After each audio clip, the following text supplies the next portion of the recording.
Hey there, gang. Time for another comic book unboxing video, and this one is an inventory box. What does that mean? Well, stick around and find out. If you like comic books, we're going to have some fun.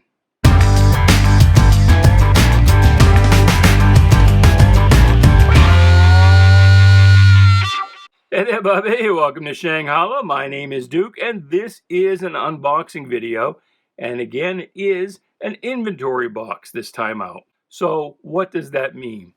Well, if you have seen the videos that I have shot inside our warehouse, the warehouse for Vintage Comic Books LLC / DOTCOMCOMICS.com / sellmycomicbooks.com. A lot of DBAs there. If you've seen those videos, then you've seen that we have just hundreds and hundreds, even thousands of boxes in our inventory. And those are generally all books that have been set aside to be sold on eBay in multi-book lots. As I've told you in previous videos, we like for every lot on eBay to close for at least 10 bucks. Sometimes we can get away with doing that with just a single book lot. A lot of times we have to combine however many books we need in order to reach that kind of threshold, that target. Anyway, I went through a couple of boxes recently and I grabbed out some things that initially set aside to go into multi-book lots that I think now, since they were set aside however long ago that was, maybe as long as a year ago, I think that these could sell for at least 10 bucks all by themselves. So what you get to do in this video is kind of look over my shoulder as I pull those out and get ready to grade them and judge for yourself. Did I make a good pull or did I make a bad pull? Am I going to lose my shirt on this sale? And again, remember, if something closes for under 7 bucks, generally that means we're going to lose money on that sale, because we've got the cost of acquiring the collection, the labor cost of, we've got 5 full-time, 1 part-time employees, and then the 2 co-owners.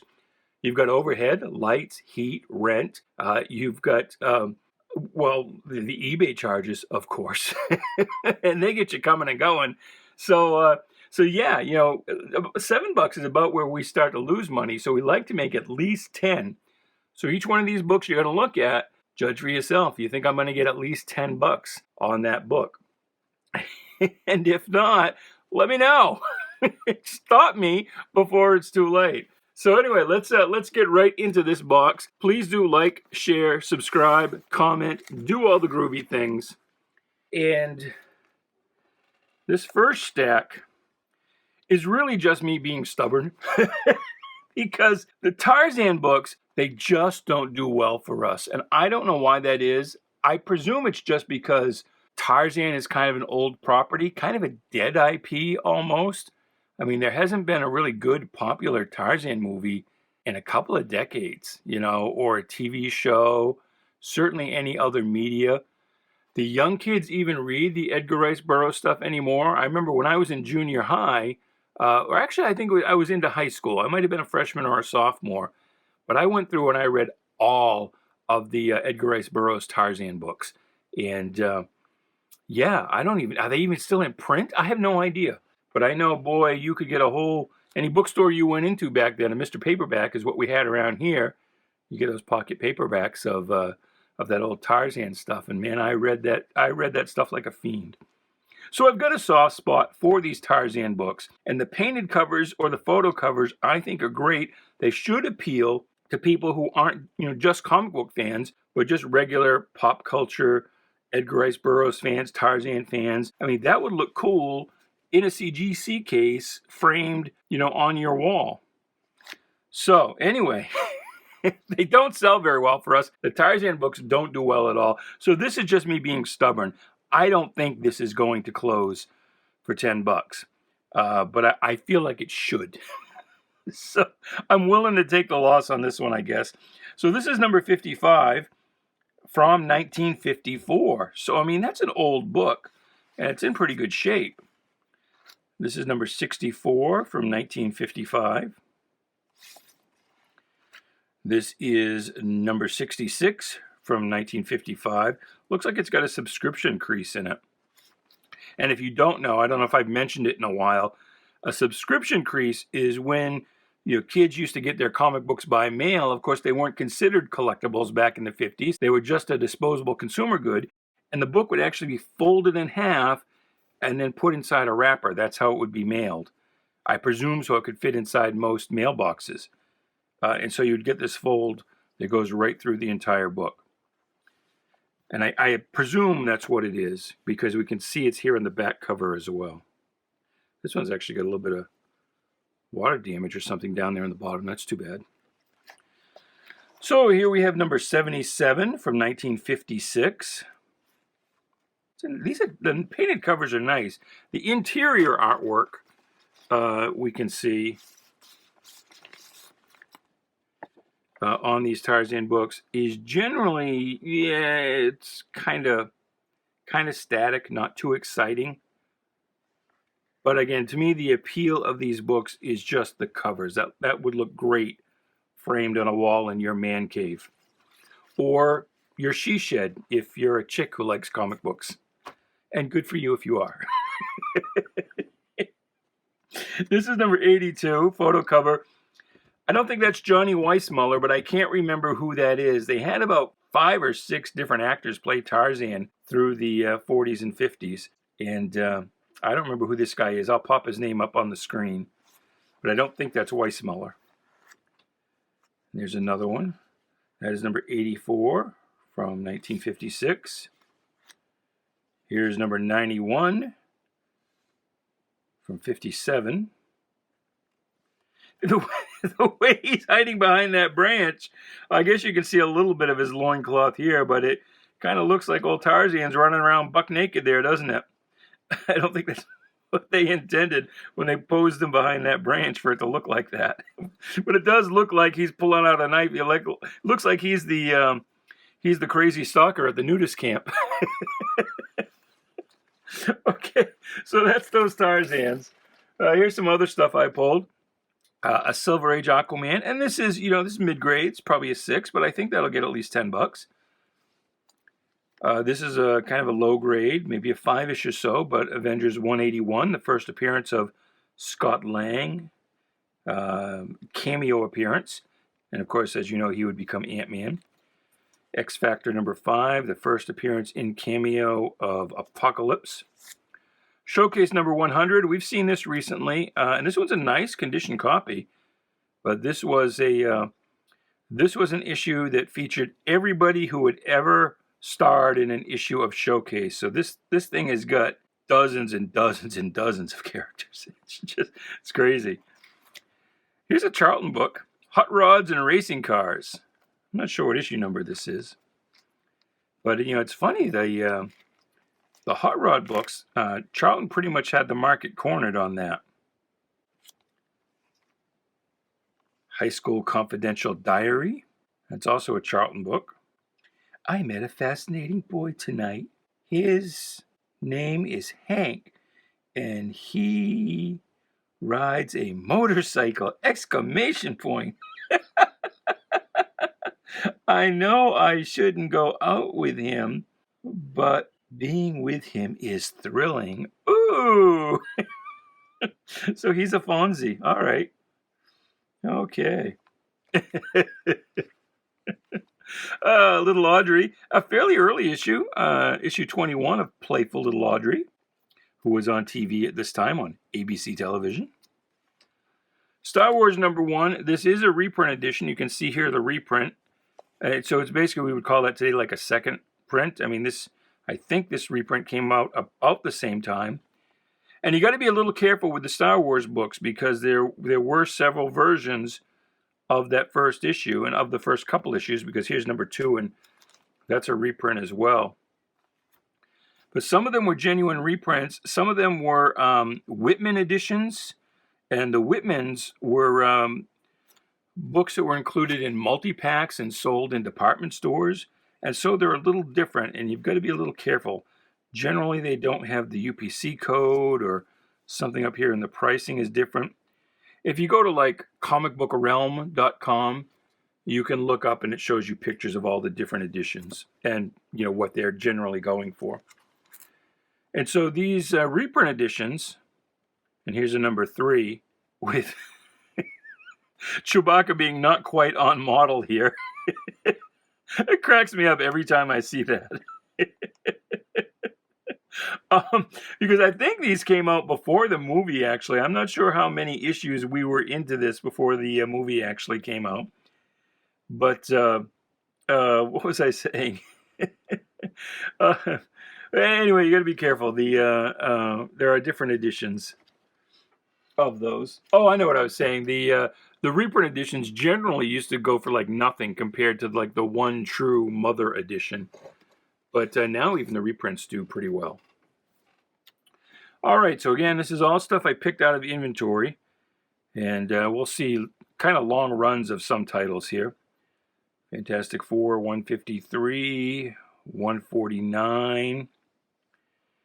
They've heard me say before, I think this is kind of a low point for Fantastic Four. Maybe not as low as like the 90s when Invisible Girl Sue Storm was running around in her S&M costume. But here, after Lee and Kirby left, they didn't seem to quite know what to do with the book for a while. Or that is to say, they just kept doing it and kept pumping it out, and it was... And I don't know why they put Human Torch in a red costume for a while. I have no idea. Do you? Do you know? I mean, usually they're all the same, but for a while they had him in a red suit. Here's Daredevil 52 with Black Panther. Somebody's trying to make a play at being Steranko here is what this looks like to me. Number 51.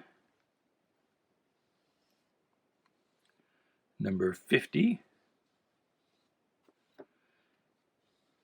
49. Stiltman! Yay! I love Stiltman. 48. If Daredevil does come to the MCU, there's got to be, even if he's not the villain of the piece, but just like a cameo, like a prologue or an epilogue or something, it's got to have some Stiltman. Got to have this Stiltman. Who would you want to play Stiltman? I don't know if I've really thought about that, but I do want some Stiltman. 47. Never really liked this logo. 46 with the Jester. And you can see here, these are, and I've told you before, the Marvels tend to brown up these back covers. More so, and the inside covers too, I'll show you. See browning there around the edges. More so than the concurrent DC books. Here's a photo cover. Right around this time, Marvel had a little fad of using photo covers with the characters superimposed on them. Bet you that background, if you took that same photo today, I bet you that background looks a lot different. Some more Jester, number 44. This one's a popular issue with Captain America on the cover. More Jester. The Death of Mike Murdock. So I think Mike Murdock first appeared in number 25, and Mike Murdock was the made-up pretend twin brother of Matt Murdock, something he created to kind of protect his civilian identity. And so yeah, Mike Murdock in more recent times has become an actual real live living breathing boy and has been in the recent issues of Daredevil. Let us keep on plugging. Now this is a nice white cover. That's you usually see that kind of faded up, but that's pretty brilliant. And the back cover is not too bad either. A little bit of soiling, or maybe I should say more rubbing, but anyway. The Unholy Three. Doctor Doom, number 38. 37 with more Doom. You can see that staples popped, but, and it's probably actually detached, but still, I think, these are early issues. I think even in these lower grades, and these may be approaching 4s, maybe even 3/5s, I still think these will do okay. It's number 35. The Beetle. 32 with, is that Mr. Hyde? 31. If I can get at that book. Thor, that one should do well. Spine's a little rough, but we'll come at it from the other end. There's number 71. 70. Let's flip these all over. There's Black Panther in this issue.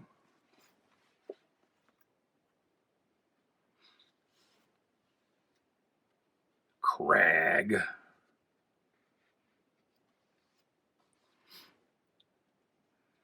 '66.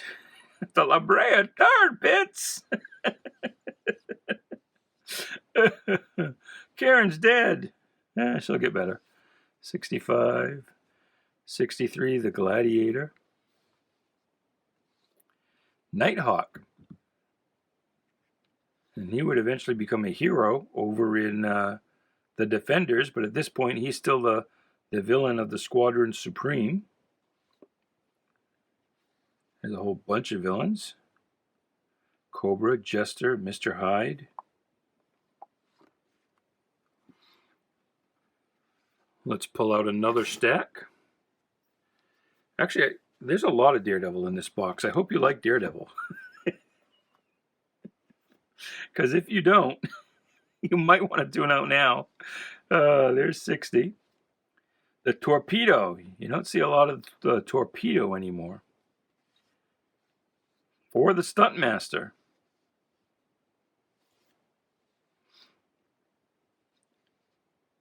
There's 57.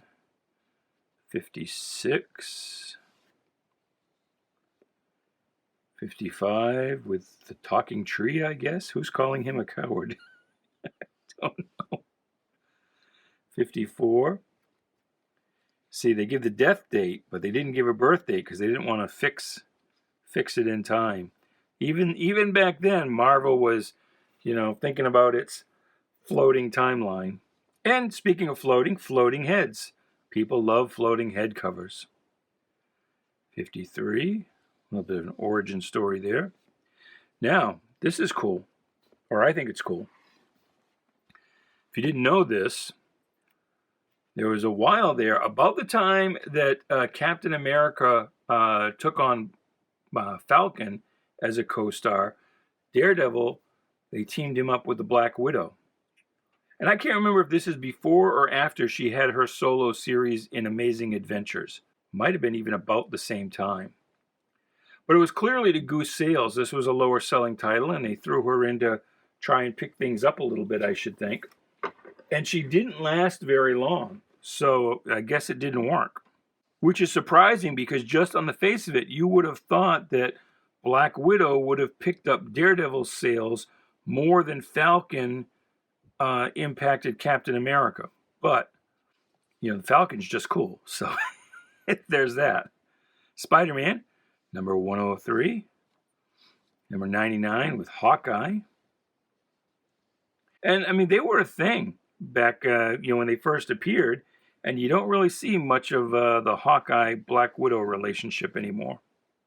Although they did kind of repeat that in movies, although it's more of a deep friendship than a romantic thing. They will always have Budapest. Here's 98. 97. With the Dark Messiah. Dun dun dun. 96. With Man Bull. 94. 92. 91. So I guess that's the first one, huh? Boom.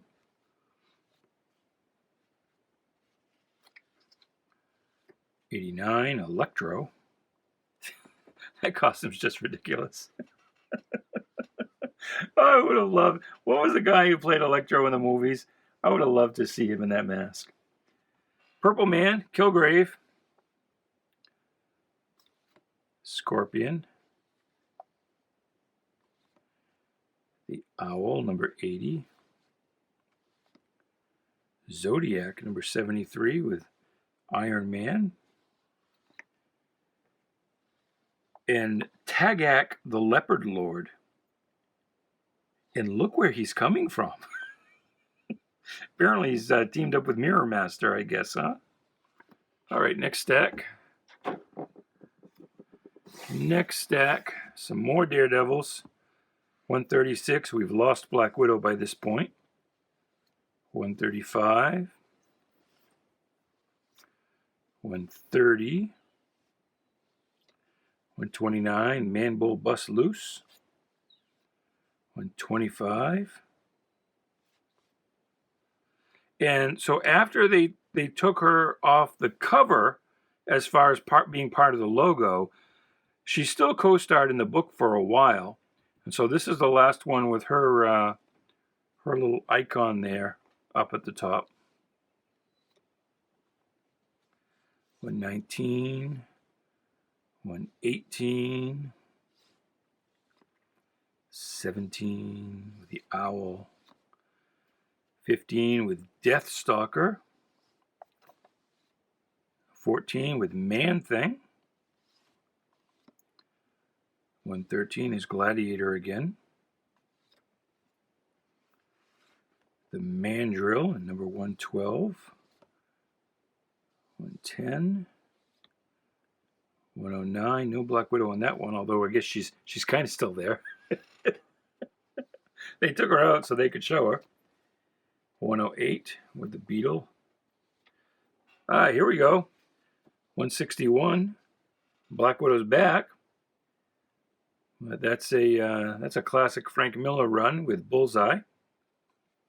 Pretty nice shape. This is a reprint title, Fantasy Masterpieces, and this is the first issue.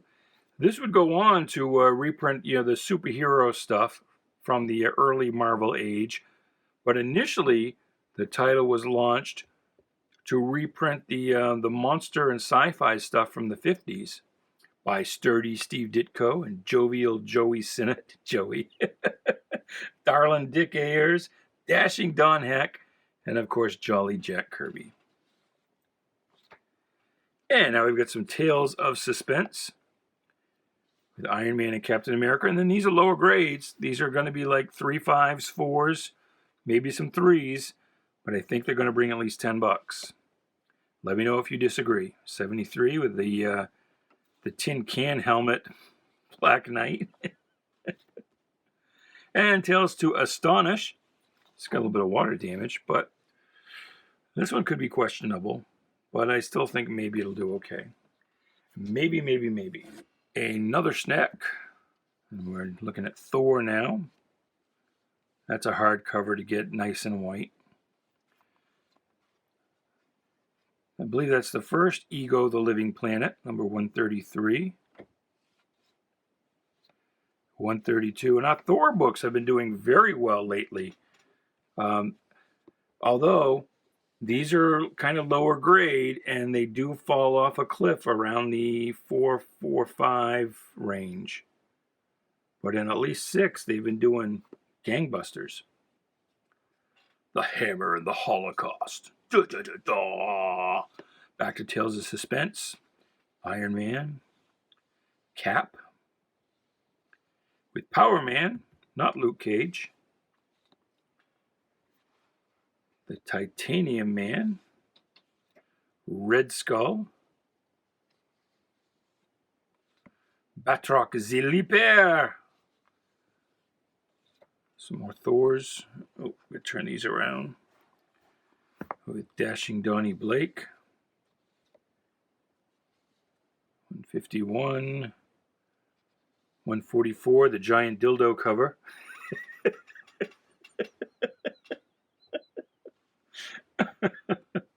The Super Skrull. 142. A clip art cover on 141. 140, The Growing Man. 137. This is neat. Thunder Agents. Unfortunately, it's got some fingerprints up here. And frankly, this one could be me being stubborn as well, because Thunder Agents haven't really done all that well for us. But that was a neat thing there for a while. I mean, if you like Wally Wood,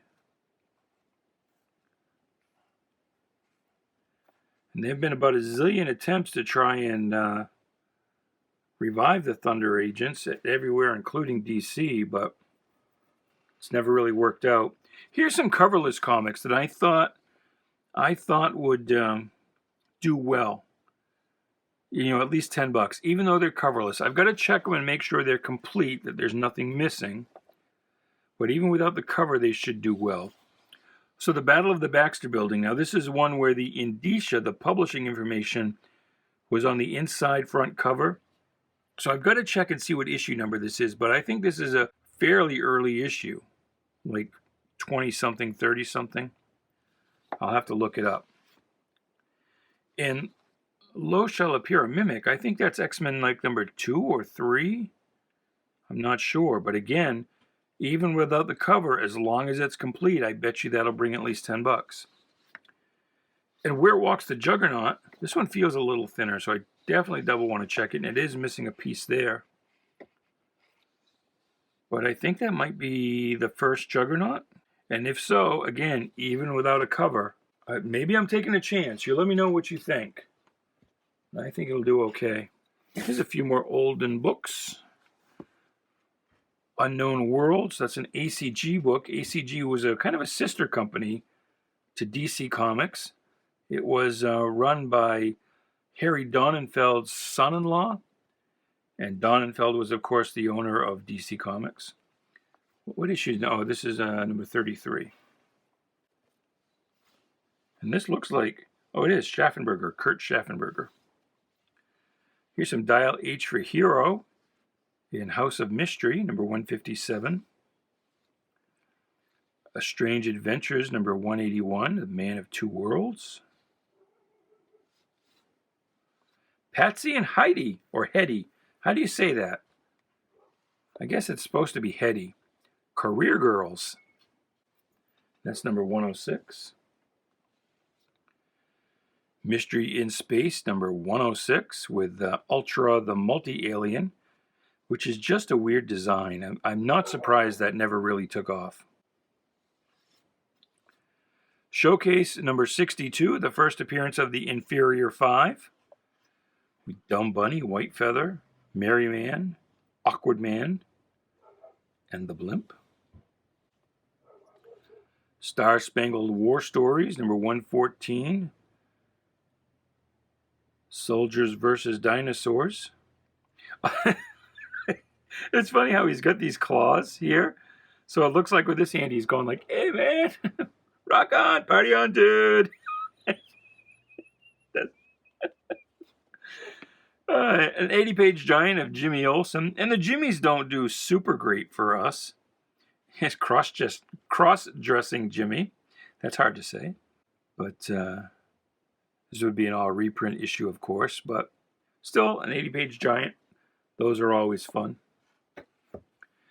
And what do we got here? I think this is going to be our last stack. And these are, except for this top one, I think these are mostly newer books. Amazing Spider-Man 92. That's in pretty decent shape. But again, for a while there, you know, the 15-20 centers were just automatically going in the multi-book box. And I think now almost any 15, 20, 25 center you can sell, even in mid-grade, pretty safely as a single if you're looking for that $10 target. It's kind of like a 30-35 center is the cutoff. Although, you know, the company co-owner, Tall Sean, showed me some books yesterday. He was looking at some Godzillas, the Godzilla run from Marvel in the mid-70s, mid to late 70s. And they were like 9.6, 9.8s. And he's like, I think that would sell as a single. And I'm like, yeah, maybe. You know, those 30, 35 centers, that's about the cutoff line. But if they're really high grade, I'd try it. Sugar and Spike. I like Sugar and Spike. This is a Bruce A. Bond book. Somebody had a name stamp. But that's number 47. Venom, Lethal Protector. So, you know, that book does well. This is an X-Force. And that's an X-Force. And that's an X-Force. I really shouldn't sell these as singles, but we've got so many of them that I'm like, well, okay, we'll throw some in with lots, and some we'll try as singles, you know. but it doesn't really do that well. Here's an X-Men 105. That probably always should have been a single, except that the bottom staple you can see there is popped. But still. I pulled these out because of the Falcon and the Winter Soldier series on Disney+. There's a Flag Smasher. And I think this is the one where Cap quits, and that leads into the John Walker Captain America. And I think this might be the first John Walker. I can't remember. It's an early John Walker, and it's a Civil War cover. And there's another X-Force. This one's raw, so it's not in the poly bag. And this one, last book in this batch, that is X-Force number 11, the first real appearance of Domino. And much like Valkyrie, she first appeared as somebody else disguised as her, and so this is her first appearance as her. So there you go. That's it. That's that box. I hope you enjoyed that. Let me know in the comments below what you thought. Did I make good picks? Did I make bad picks? Think I'm going to lose my shirt on those? You think we'll do well selling those books as single issues? You let me know. Please do like, share, subscribe, do all the groovy things. Definitely comment. And yeah, we'll see you in the next video. And until then, goodbye, good luck, and please be good to each other.